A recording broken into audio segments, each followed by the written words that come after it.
Vamos para a palavra, irmãos? Abra sua Bíblia comigo em Lucas capítulo 7, verso 30. Lucas 7,30 diz assim: mas os fariseus e os doutores da lei rejeitaram o conselho de Deus contra si mesmos, não tendo sido batizados por ele. Ok? Feche os seus olhos. Espírito de Deus, eu quero só transmitir o teu recado nesse encontro tão especial de homens e mulheres que lideram, que são usados como atalaia nas tuas mãos. Fala conosco, Pai. Usa a minha vida não para que o meu eu se glorie, mas para que o teu nome seja glorificado. É o que eu te peço em nome de Jesus. Amém.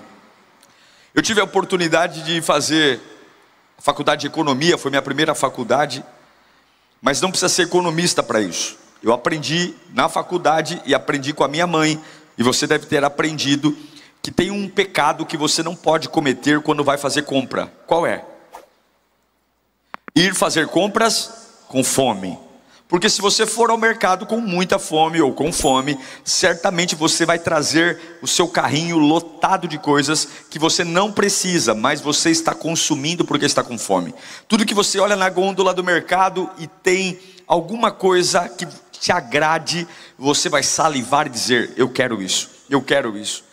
É comprovado cientificamente que fazer compras com fome, você traz em média 60% a mais de coisas do que precisa.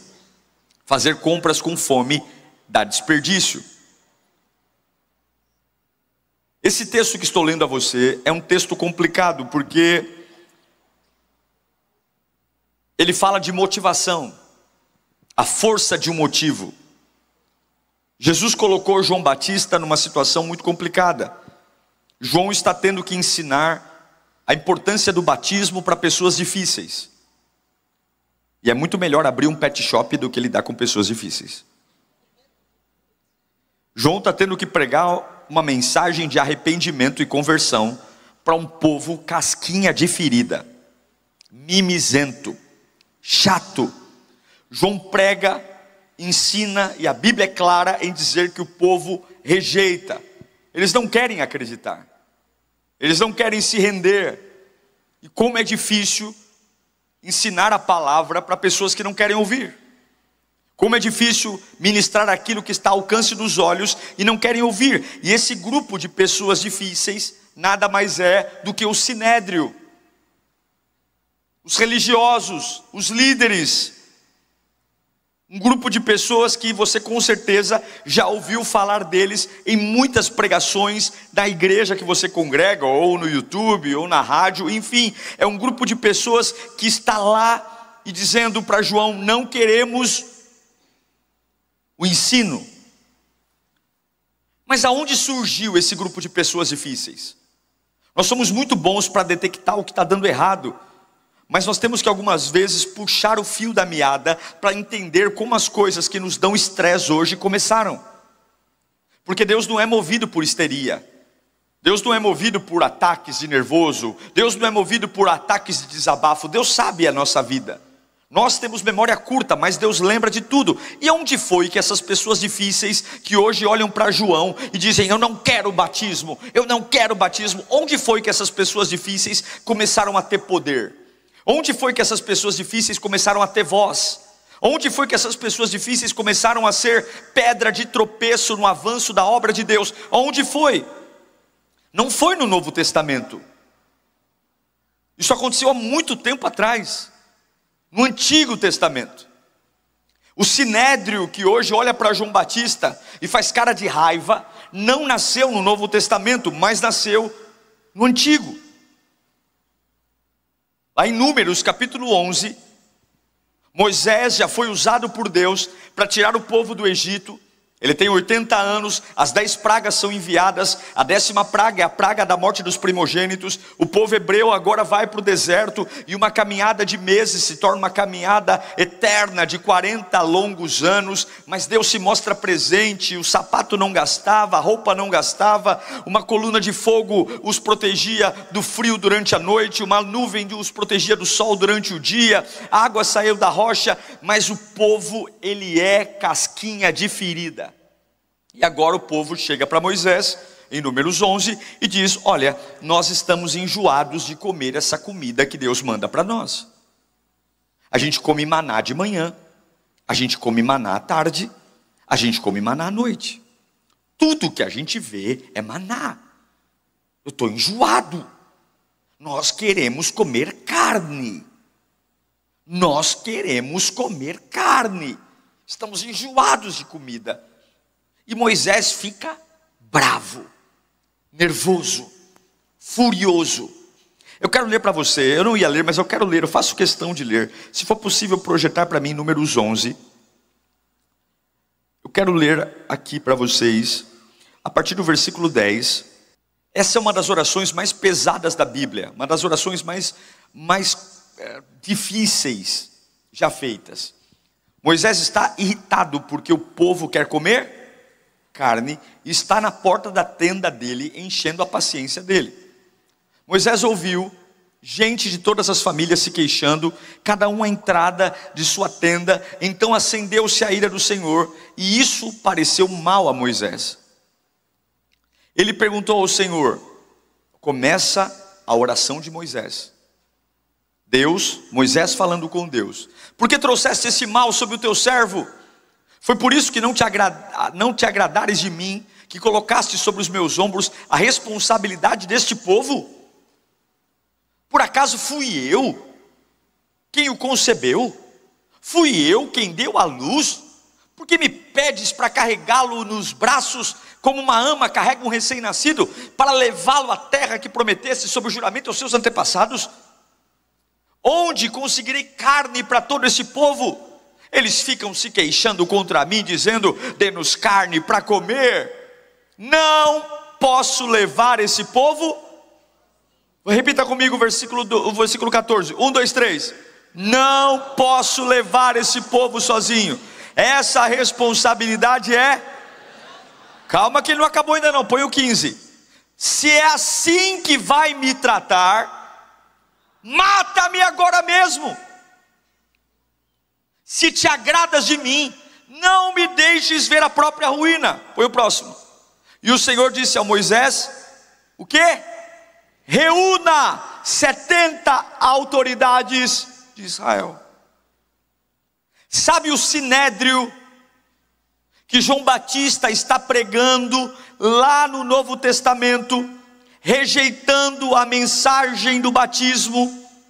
Sabe quem é que vai tramar a morte de Jesus? Sabe quem é? O sinédrio. Sabe onde o sinédrio nasceu? Exatamente aqui. Quando um homem que achava que tinha muitos direitos, que achou que podia ter a ousadia de olhar para Deus e dizer: essa obra é pesada demais para mim, eu estou cansado disso, se não acontecer do jeito que eu quero, é demais, eu prefiro morrer do que continuar aqui. Se for para seguir nessa situação, mata-me. Aí Deus diz: ok.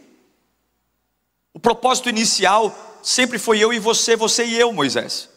Mas já que você está tendo um dia difícil, já que você está dizendo que eu errei quando te chamei, que a obra é pesada demais para você, chama 70. E eu vou dividir o mesmo espírito que coloquei em você nos outros 70. A pergunta que eu faço para mim é: como alguém que foi escolhido no Antigo Testamento, os 70, lá no Novo Testamento é o mesmo povo que vai arquitetar a crucificação de Jesus? Porque tudo é o motivo do que nasce. Esses 70 homens não nasceram porque era a vontade de Deus. Esses 70 homens não foram chamados porque estava no plano de Deus. Esses 70 homens foram chamados porque Moisés teve um dia de fraqueza. Eu vou dizer para você que poucas são as pessoas na sua vida que você não escolheu que te dão problema. 90% das pessoas que tiram a sua paciência, que arrancam o seu ânimo, que destroem o teu brilho nos olhos, são pessoas que você trouxe para perto de você só porque estava com fome, só porque se sentiu fragilizado. Nós não podemos liderar pela porta da fome. Nós não podemos liderar pelas nossas necessidades. Nós não podemos pautar o ritmo do nosso ministério simplesmente porque estamos tendo uma semana que eu acho que já fiz tanto que eu não mereço passar. Nós merecemos passar por tudo que Deus quer que nós passemos. Nós merecemos descer tantas montanhas quanto Deus quer que nós desçamos. Nós merecemos ter tudo que Deus permite que eu tenha. Eu não tenho o direito de exigir quantos membros eu quero na minha igreja. Eu não tenho o direito de exigir quantos membros eu quero no meu rebanho. Eu não tenho o direito de exigir que Deus coloque e faça algo, porque se Ele não fizer essa semana, a minha única missão é fechar a minha boca e ouvir Deus falar ao meu coração qual é o chamado que Ele tem para mim. Eu não sei para quem eu vim pregar aqui nesta manhã, mas eu sei que eu estou falando com líderes que algumas vezes podem estar cansados e dizendo: eu não aguento mais, esta semana eu vou entregar minha carteirinha, esta semana eu estou há tantos anos trabalhando e eu passo por isso de novo. O povo não entende, o povo não aprende. Meu irmão, se você olhar para o povo, você vai cansar. Se você olhar para o povo, um dia eles querem água, um dia eles querem carne, um dia eles reclamam que está frio, um dia eles reclamam que está calor. Você não foi chamado para administrar uma democracia. Você pertence a um reino que tem um rei sentado no trono, e é de lá que vem o teu sustento. É de lá que vem o teu sustento. É de lá que vem o teu sustento. É do Senhor. É do Senhor.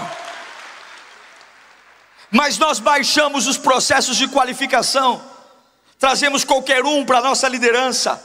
Porque estamos tendo uma semana de nervoso, nós trazemos qualquer pessoa para a nossa liderança e falamos: olha, eu preciso de ajuda. Aquilo que Deus tinha só para mim, porque liderança é sim solitária.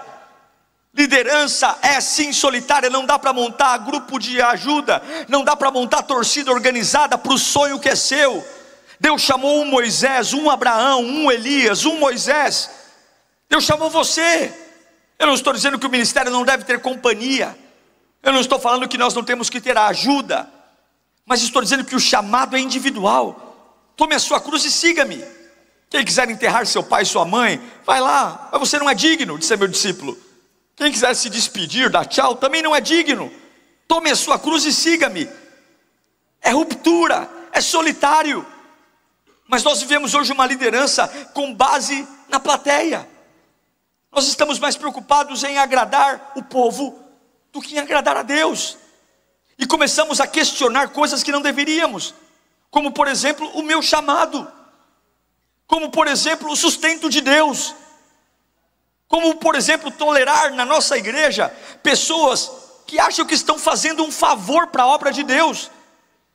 Eu nunca vou fazer um favor para a obra de Deus. Eu sou um privilegiado por pertencer à obra de Deus.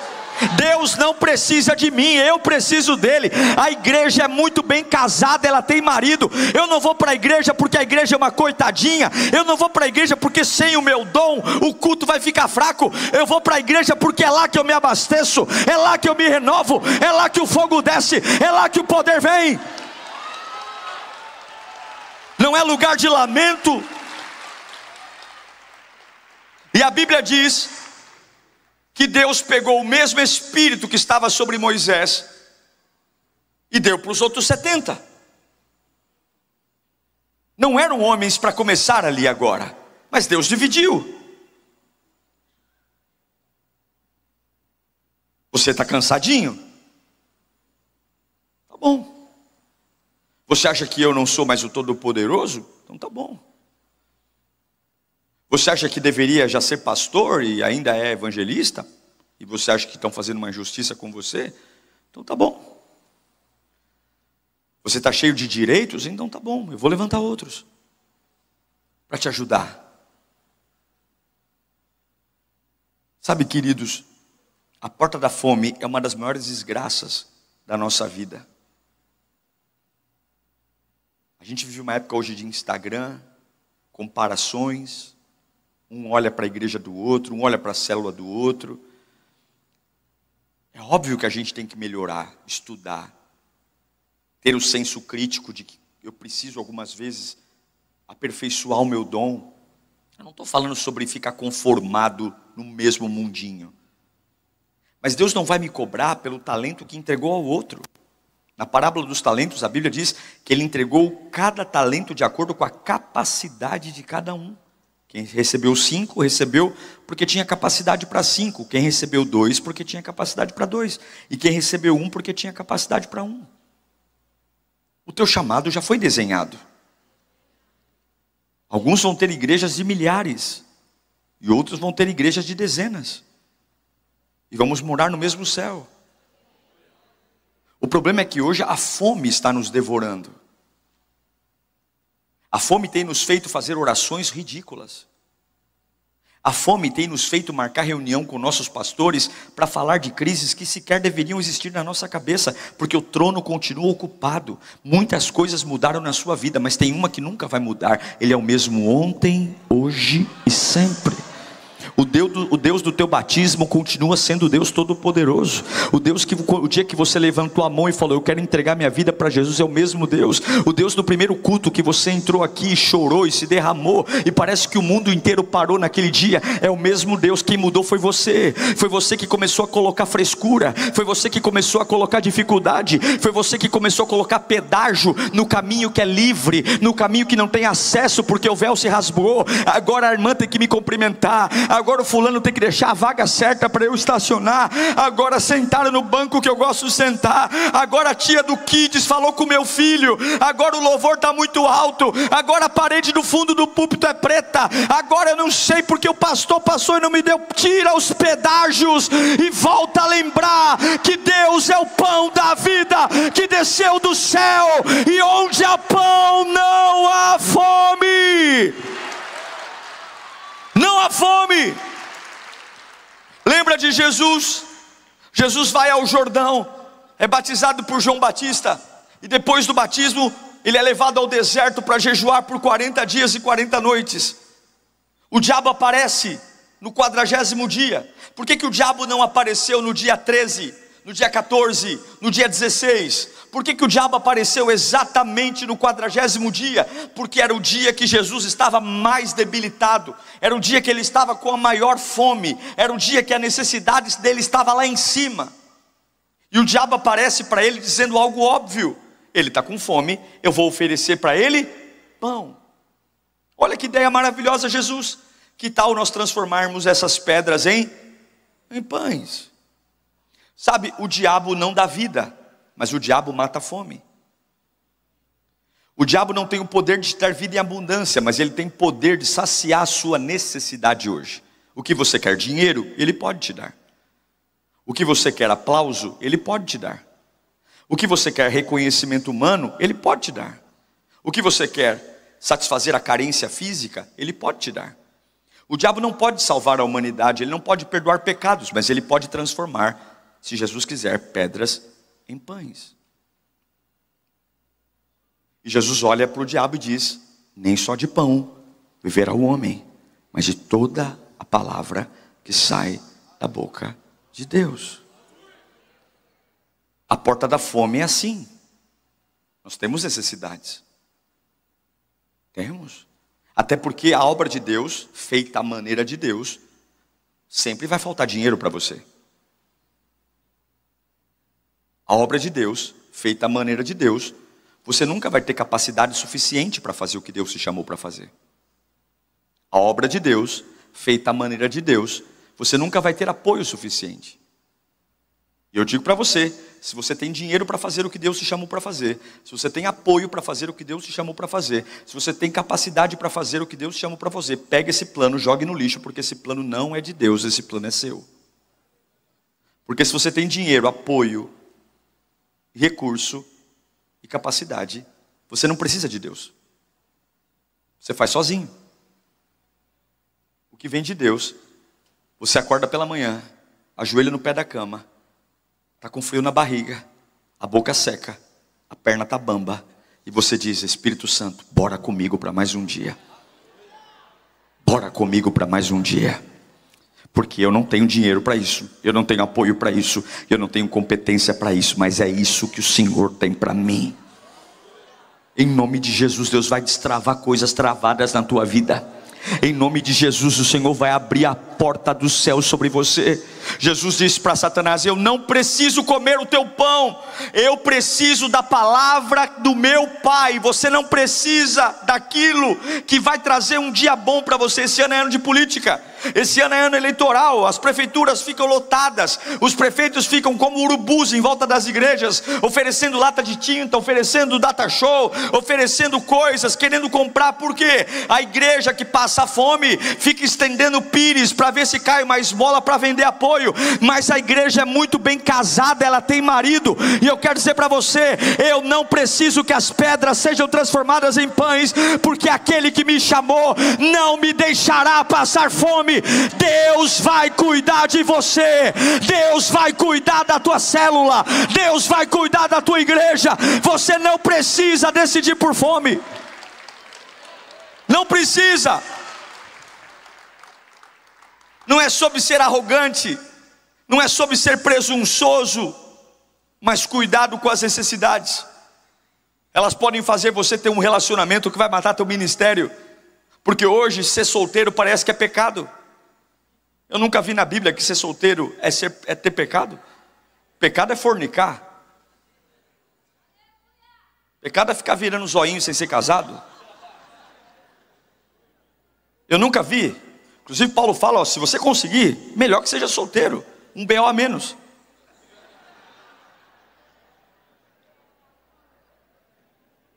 Mas hoje as irmãs, eu marquei um encontro de solteiro na igreja.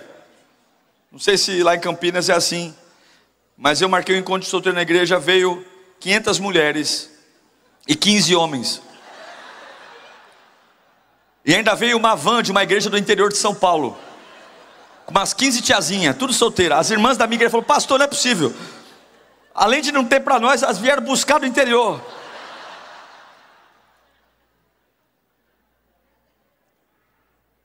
Mas quer casar, aí pega o primeiro banguelo que aparece, não trabalha. Vou dizer uma coisa para você, irmãos: se tem uma das coisas mais preciosas da vida, é a solitude.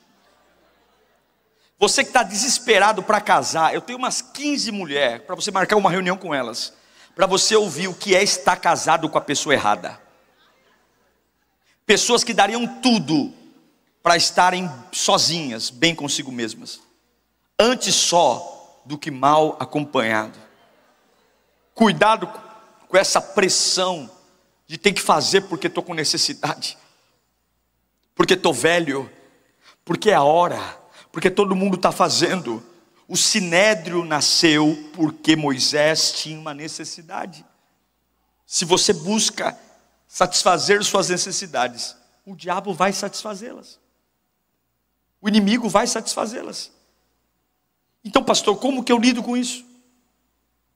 Como que eu lido? Eu quero te ensinar para eu caminhar para o fim. Você precisa lembrar do porquê começou. A cada 15 dias eu me reúno com a minha liderança. Eu tive uma época que eu ficava tentando trazer coisa nova. Eu falava: nossa, eu preciso trazer um assunto novo. E Deus falou: você não precisa trazer coisas novas, você precisa repetir o óbvio. O óbvio tem que ser dito. Na comunicação você começa a ser bom quando antes de você falar, as pessoas já falam: eu já sei o que você vai falar. Porque você repete tanto aquilo, que quando as pessoas batem o olho em você, elas falam: essa é a marca dele. E eu disse: eu preciso fazer reuniões com os meus líderes. E ao invés de ficar sentado buscando assunto novo, eu vou repetir para eles o que eles não podem esquecer.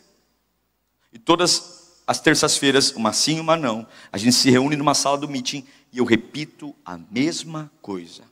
O porquê que somos igreja, o porquê que estamos ali, o que é uma vida no Espírito.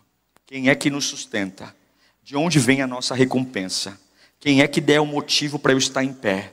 E aí no meio daquela reunião, alguns estão nervosos, bravos, mas quando termina a reunião, está todo mundo com carinha de paisagem. Porque quando você lembra o que Cristo fez por nós, nós lembramos que não temos motivo para desistir, não temos motivo para reclamar, não temos motivo para ficar pelos cantos. Lembrar, você tem que lembrar. Você tem que lembrar, pegar o HD e lembrar de tudo que Deus fez por você. Se Moisés tivesse lembrado das 10 pragas, se Moisés tivesse lembrado de tudo que Deus fez, ele não teria tido aquele ataque de pelanca. Ele não teria tido aquele ataque nervoso. Mata-me, fui eu que dei a luz a esse povo. Que oração ridícula. Era só ter lembrado de tudo que Deus fez por ele. Era só ter lembrado que o cesto que Joquebede fez no Nilo não afundou. Era só ter lembrado que os anjos de Deus levaram o cestinho até a mão da filha de Faraó, e que durante 40 anos ele foi criado num lugar que Deus depois o mandaria para libertar. Era só lembrar que Deus o preservou. Se você lembrar da tua história, você nunca vai ter ataques de fome, porque você vai entender que nunca foi sorte, sempre foi a mão de Deus. Não é teu talento, não é que você toca guitarra, não é que você é bom pregador, não é que você é maravilhoso. Ebenezer até aqui nos sustentou o Senhor. Eu vou baixar minha bola, eu vou pôr a bola no chão, porque é o Senhor que faz. Lembra quem você é, lembra de onde você veio, lembra do começo. Esses dias não, quinta-feira eu estava na porta da igreja. Aí chegou um irmão lá, falou assim: ei, pastor, eu tenho o hábito de ficar na porta cumprimentando os irmãos.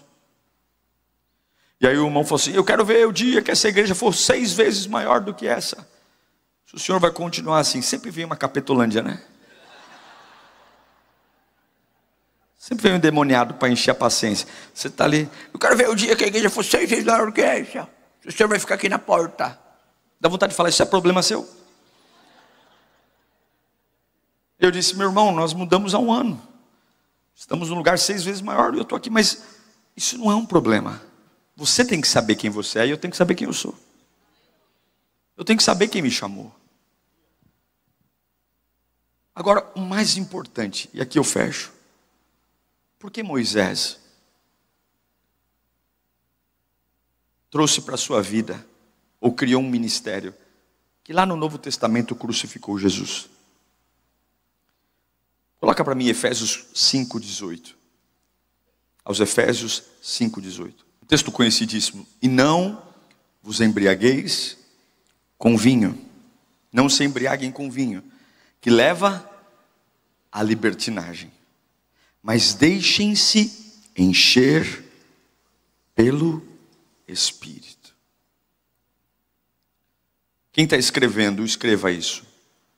Eu não posso começar nada por necessidade. Eu preciso começar por propósito.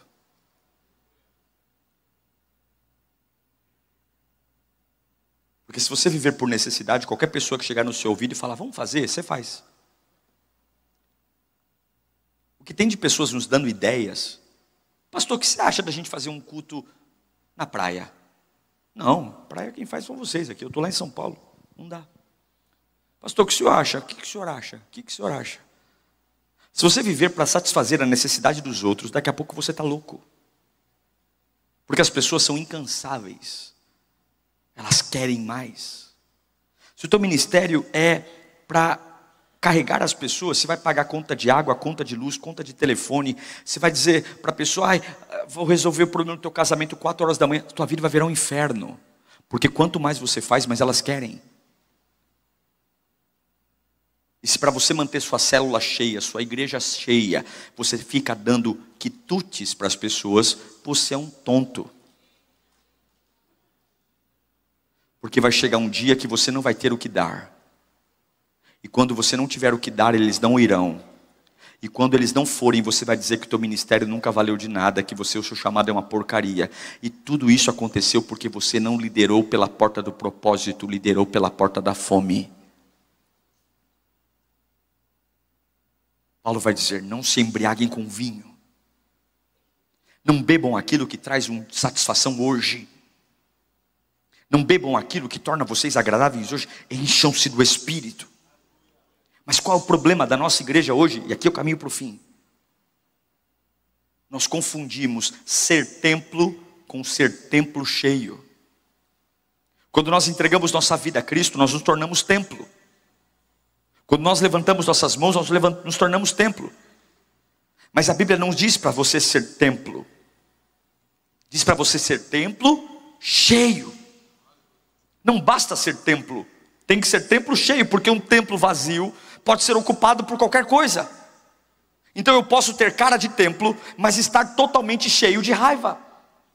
Eu posso estar com cara de templo, estar totalmente cheio de medo. Eu posso ter cara de templo, estar totalmente cheio de insegurança, de pecado. Mas Paulo diz: não se embriaguem com vinho. Não fiquem tentando agradar as pessoas. Você não agrada as pessoas lhe dando atenção, você agrada as pessoas cumprindo o teu chamado.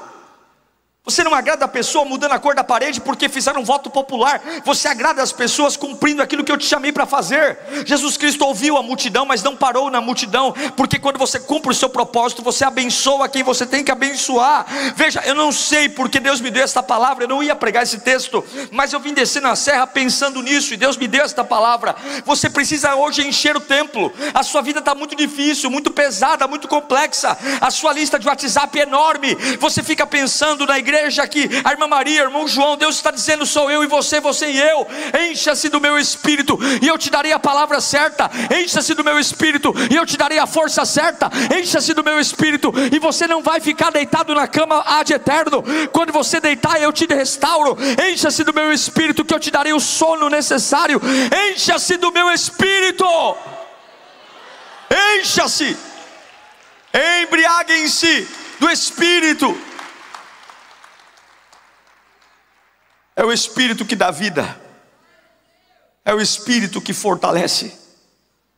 Moisés, quando ele teve aquele dia que o povo pediu carne, ele esqueceu quem ele era, e ele se esvaziou da presença de Deus. Ele já tinha subido ao Sinai, ele já tinha visto a glória, ele já tinha visto um monte inteiro balançar pelo poder de Deus. Mas naquele dia, ele deixou a pressão estourar. Para levantar o ministério, demora-se anos. Para destruir, basta um dia, um momento. Semana passada eu estava lá na Jordânia. Subi o Monte Nebo.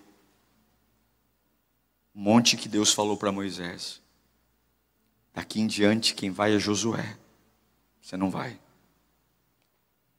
E tem uma oração de Moisés em Deuteronômio linda, que ele fala: Deus, o Senhor é misericordioso, o Senhor é maravilhoso, muda de ideia aí, deixa eu entrar, vai. Deus diz para mim: não toque mais nesse assunto, você não vai entrar. Por misericórdia eu vou deixar você ver. Porque não é porque você teve um dia difícil que você pode fazer o que quer. Não é porque você está num deserto que você tem o direito de falar o que quer. O reino de Deus não é bagunça. O reino de Deus não é governo bagunçado. Deus não errou. E não é porque você não está gostando que Ele errou. E não é porque você não está entendendo que Ele errou. E não é porque para você não é justo que Ele errou. Ele nunca te chamou para entender, Ele te chamou para obedecer. Ele não te chamou para gostar, Ele te chamou para servir. Ele não te chamou para ter respostas, Ele te chamou para confiar nele. E que nesta manhã o Espírito Santo te encha. Enche esse templo maravilhoso que é você. Que você seja tomado da glória. Que tuas mãos voltem a trabalhar no novo ritmo. Que tuas pernas voltem a trabalhar no novo ritmo. Que as desculpas que você dá dizendo: ai, foi-se o tempo. Se o tempo tivesse ido, você tinha que estar morto. Se o teu coração ainda está batendo, é porque ainda tem coisas para você fazer. Deus ainda não acabou com você.